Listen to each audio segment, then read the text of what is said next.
Okay, welcome back. We are probably all aware Texas uses the death penalty more than any other state in the nation by far, like many times over. Um, Regardless of how you feel about the death penalty, the physiological process is interesting and has a lot to do with sodium and potassium, so I thought I would show that to you.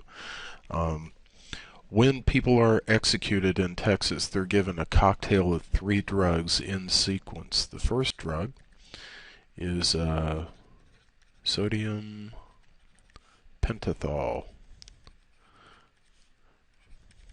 If you've ever heard of a medically induced coma, this is probably what they use. Um, it knocks people out, deep sleep, puts them into a very deep sleep. So at this point, we have our uh, convict over here, his arms and legs, and um, so they started an IV right here, and they put in the sodium pentothal, and this puts his brain to sleep. So sodium pentothal works on the brains, and here we're going to have, we've got the lungs, and right in the middle we're going to have the heart. Second drug that they give after he is knocked out is a let's see, pancuronium. Pancuronium. Uh, it's a paralytic, a muscle relaxer that relaxes muscles to the point that they don't work anymore. Um, Skeletal muscles, including a muscle called the diaphragm. And the diaphragm is necessary for this guy and this guy to work. Without the diaphragm, the lungs don't work. So after we give pancuronium to the inmate, he ceases to breathe. The heart is still beating. The heart will continue to beat until it runs out of oxygen, which could be 20 minutes, 20, 30 minutes, something like that.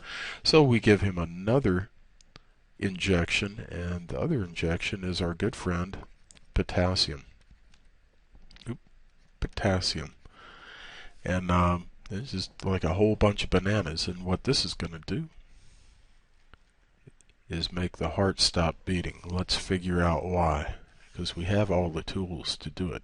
Here is our myocyte, our little muscle cell. We know that it had lots of potassium on the inside, a little bit of potassium on the outside. Um,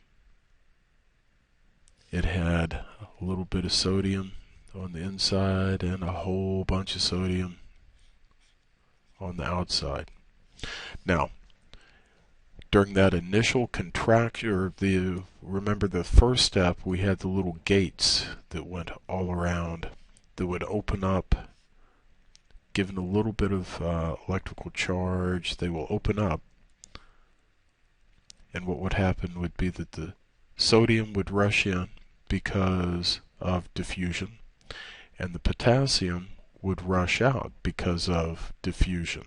But if we give you a whole bunch of potassium, we no longer have a little K out here, we've got a great big K out here. And if we have a great big K out here, then the potassium won't rush out. And if you remember our little graph where we had 0 volts, and you said down here we had negative 90 millivolts, and the inside of the cell is negative 90 millivolts.